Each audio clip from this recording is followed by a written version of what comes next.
I mentioned several times that relationship is so important for the inner work and for stimulating emotional patterns. Now, in my personal life I have had relationships. I was married, and then with my wife we went into retreat, then she became nun, I became monk, and we continued like that, and then I felt the need for intimacy and intimate exchange and benefited from that, and finally left the monastery and lived in the robes, and often I'm asked this question: what's the right dose, the dosage? Yeah, how much relationship? Now, this question can only be answered when you know yourself enough and you know what you would like to do in life.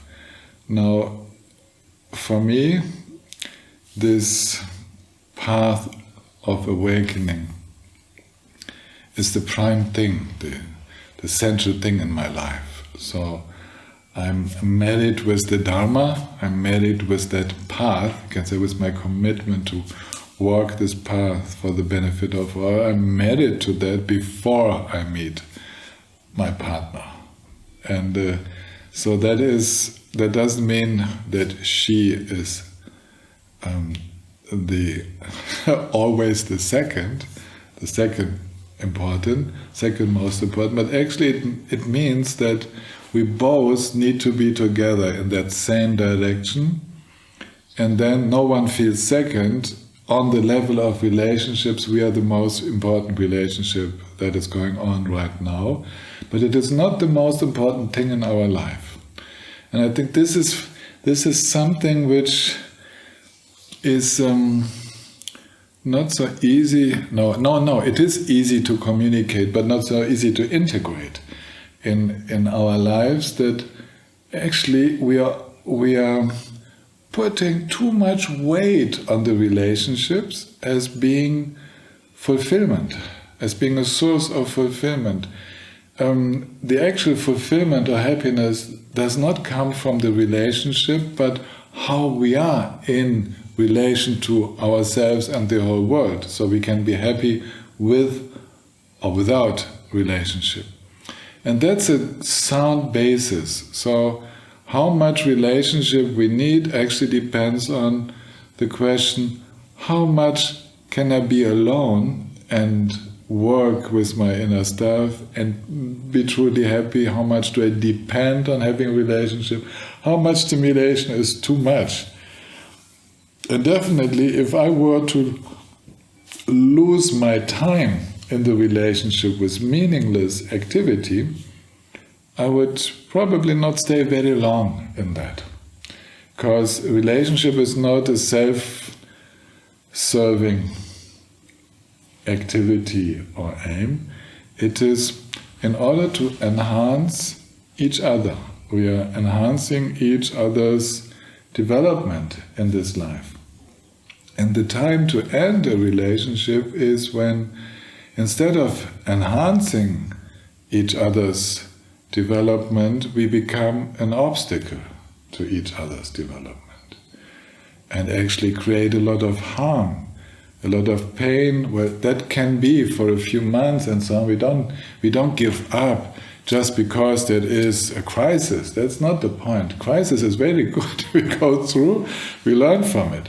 But if on the long run I have to say that I'm not stimulating my partner's process in a good way, and I have to question whether I'm really helpful in the life of the other person, and vice versa.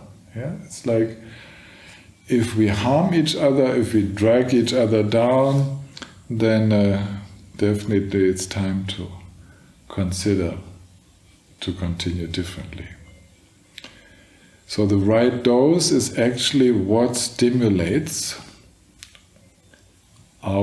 each of ours inner processes of becoming aware, of opening, of freeing, of true joy, of also independence and self-reliance are very important in any relationship.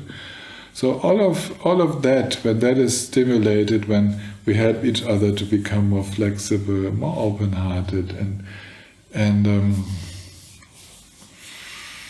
relaxed, forgiving, call it what you like, but these qualities that we live for, when that is the case, it is definitely good to have such a relationship. And when that is not the case, then we have to find out whether this is a passing crisis from which we can learn, or whether this is destructive. So some people nowadays talk about toxic relationships. Actually, what they mean is that these relationships stimulate my own patterns, my own, how do you say, insane patterns, my non-unhealthy patterns so much that I'm actually in a spiral downwards. Instead of uplifting and giving the stimulus that I can react to it and have a creative, positive response, a healing response, actually I'm losing myself more and more in the relationship. I'm not my true self. I'm actually deeply getting into all the patterns that make myself lose all happiness, become very angry, become very sarcastic, and so on. Yeah, all of these disappointing aspects of myself. And I'm unable to deal with that. It's too much. So I have to admit that what I call a toxic relationship is not because the other person is toxic, it's that this person triggers something in me which I'm unable to handle. I don't have a good way of dealing with that. Because of my biography, this is over the head. It's like more than what I can handle. And then it's wise to give space and to slow down and to see how much of that relationship is a positive incentive for growth, you can say, positive stimulation. And this then is a whole process of finding out when to be close, when to be more distant. Yeah, it's hard. It's not easy because our heart wishes to be completely close, completely happy, like really loving each other. And there are moments when it is possible, and other moments, and they then are the majority of the time, where simply nothing opens, everything closes, everything is in a self-protective mode, and it's not stimulating. We are in a survival pattern. So that's not what nowadays relationships are about. We have more freedom of choice. We are not stuck with our partners. We can have that freedom of action and of decision. We are safe enough economically, socially, that we can step out of a relationship and not be in danger. It's not like in countries and times where to finish a partner relationship, a marriage, and so on means social disaster. So let's make good use of that freedom, not too quickly and not too late. Yes. We don't have to hang on with a limiting relationship for the whole rest of our life.